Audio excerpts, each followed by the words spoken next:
Dialog mengenai printing money memang banyak menimbulkan kontroversi, namun tetap harus kita perjuangkan. Yang seru adalah ada pejabat dan tim buzzer yang menganggap si Bosman ini menjebak pemerintah karena bisa seperti tahun 98 ketika dilakukan malah jadi hyperinflasi. Kita semua tahu bahwa menjadi pejabat di negara demokrasi harus siap ditantang dengan pemahaman yang lain, yang baru, yang mungkin lebih baik. Namun ketika ada yang mengatakan printing money, otaknya langsung ada kata inflasi dan mengatakan ini adalah menjebak pemerintah menjadi negara hiperinflasi. Siapapun yang bicara seperti itu berulang-ulang, pasti orang ini gak pernah belajar ilmu ekonomi. Gak segoblok itu ide printing money menghasilkan hyperinflasi kayak Venezuela. Naif bener sih ngomong begitu. Semua ada dalilnya, semua ada bukti yang telah dilakukan dan berjalan dengan baik. Kita ingetin ya, pada saat sebelum Perang Dunia Kedua, yang mana untuk membiayai Perang Dunia Kedua waktu itu, JMK, ekonomi yang terkenal, saya nggak mau perpanjang nih kata-kata JMK, yang menjadi penghitung war cost atau cost accountingnya atas biaya perang,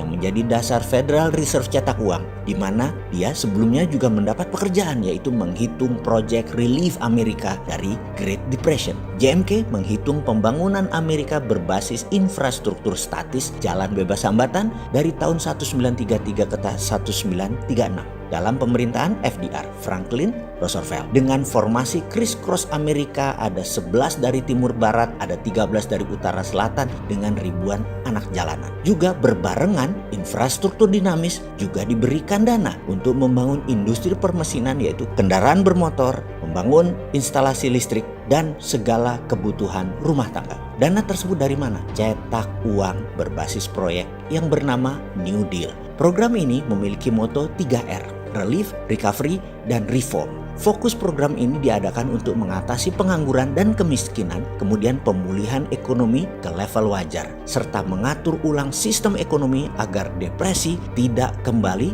terulang. Dua peristiwa tadi, New Deal FDR untuk Amerika keluar dari depresi dan memenangkan Perang Dunia Kedua adalah strategi printing money. Oke, sekarang kita ke Amerika. Bosen-bosen deh lu bolak-balik ke Amerika. Tapi yang namanya belajar, ya nggak apa-apa juga. Tidak ada keunggulan di dunia ini. Yang ada hanya pengulangan, alias kalau mau unggul maka ulangi. Semua sahabat tahu saya mendukung Bernie Sanders yang ternyata digusur oleh oligarki Partai Demokrat yang pemikirannya tua. Bernie digeser untuk memuluskan Joe Biden. Padahal Joe Biden pendosa yang gampang nanti dikalahkan Trump. Namun namanya juga oligarki kekuasaan. Kalau Bernie menang, kita semua tahu Bernie punya Green New Deal, di mana asisten kampanyenya ahli keuangan Stephanie Kelton jadi JMK-nya FDR New Deal versi sekarang. Bernie kalau jadi presiden Amerika, maka dia akan punya musuh bukan China, bukan dunia Islam, bukan Timur Tengah, tapi dia memutuskan musuh utamanya adalah masalah lingkungan hidup. Dia anti fossil oil, dia anti nuklir uranium, dia anti batu bara dan sangat mendukung perbaikan alam. Dia mendukung baterai dan energi terbarukan. Dia akan perang dan akan printing money per tahun 3.000 billion atau 3 triliun dolar untuk perang memperbaiki lingkungan hidup. Ini seru kalau Bernie menang, tapi dunia farmasinya Partai Demokrat, dunia militeri kompleknya Republikan bubrah.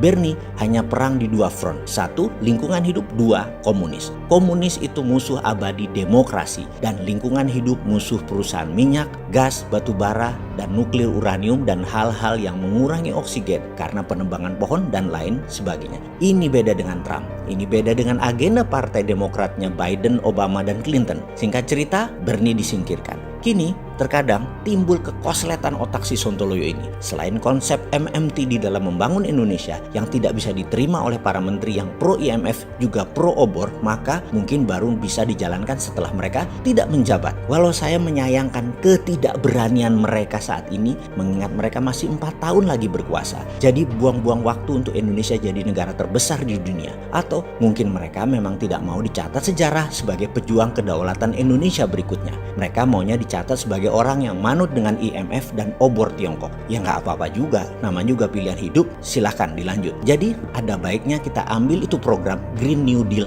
ala Indonesia. Kita akan printing money untuk membangun ala New Deal Amerika di tahun 33 dan 36 seperti Tiongkok tahun 1989 sampai 2009, ditambah kita adopsi Green New Deal Stephanie Kelton konsepnya. MMT adalah SWF, printing money, TINA, dan Tiara. Sekarang kita tambah Green MMT. Kita perang perang dengan perusak alam, kita akan pimpin dunia untuk lingkungan hidup atau pro-life strategi. Ini pasti ditentang globalis cabal yang anti-life, tidak pro-life. Cabalis mendukung nuklir uranium, fosil oil, batu bara, dan merusak lingkungan lainnya termasuk perang bedil-bedilan. Mereka dukung itu. Indonesia harus ambil kendali. Saya ragu yang sekarang punya biji, tapi biarlah mereka mengerjakan apa yang mereka tahu dan apa yang mereka mau. Kita kerjakan apa yang bisa kita kerjakan untuk membuktikan konsep kita ini berjalan dengan baik. Jadi kembali ke printing money. Masih bilang inflasi, tak tutup endasmu.